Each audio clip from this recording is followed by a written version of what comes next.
मौलाना हाफिज़ मोहम्मद रिजवान नक्शबंदी ने नगीना मस्जिद में लैलतुल कदर की फजीलत और ख़त्म कुरान की तकरीब से खिताब करते हुए कहा कि जिस शख्स ने कुरान पढ़ा और याद किया और अमल किया तो क़यामत के दिन उस शख्स के वालिदैन को ऐसा ताज पहनाया जाएगा जिसकी रोशनी सूरज से भी बढ़कर होगी।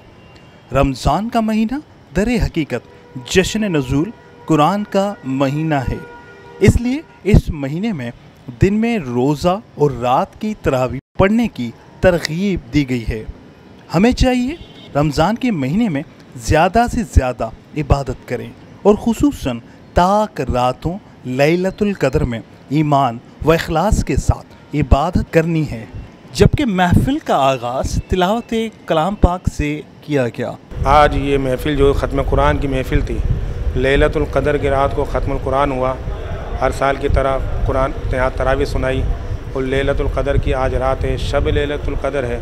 नबी करीम अलैहिस्सलातु वस्सलाम ने इरशाद फरमाया, जो लैलतुल कदर की रात को क़याम करता है तो अल्लाह तबारक व तआला उसके पिछले गुनाह को माफ़ फरमा देता है। तो इतनी मुबारक रात, ताक रात, लैलतुल कदर की रात को हमें ज़ाया नहीं करनी चाहिए।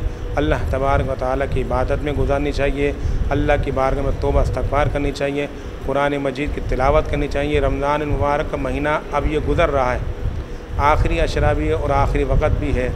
तो इसको के लिए हमें अहद करना होगा कि आने वाले साल हमें रमज़ान मुबारक का इस्तकबाल कैसे करना है और रमज़ान के बाद हमें नमाज़ों की पाबंदी करनी है।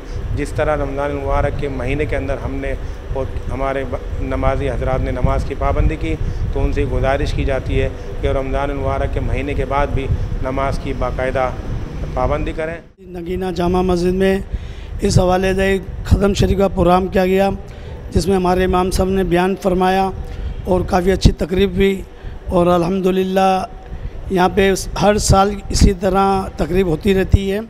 कैमरामैन उमर हयात के साथ इमरान शाह लखियारी, धूम न्यूज़ 24/7 हैदराबाद।